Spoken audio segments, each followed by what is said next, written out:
ভাই তুই এটা কি গান বললি? আমি তো শুনে হাসতে ভাই তুই এটা কি গান বললি? আমি তো শুনে হাসতে হাসতে শেষ। তো আপনারা দেখুন, সেই মজা পাইবেন। গানটা আবার গাছ আবার গানটা গা শুনি। লম্বা লম্বা কেশে বড়া আমাদেরই ননুর গোড়া, তার মাঝে আছে দেশে লম্বা সাগর কলা।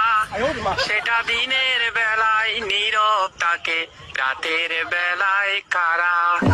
এমন কলা কোথাও খুঁজে পাবে না তো তুমি, সেটা নাবির নিচে লানের ফাঁকে লম্বা একটা ভূমি। কলা সেটা দিনের বেলায় নীরব থাকে, রাতের বেলায় কারা। এমন কলা কোথাও খুঁজে পাবে না তো তুমি, সেটা নাবির নিচে লানের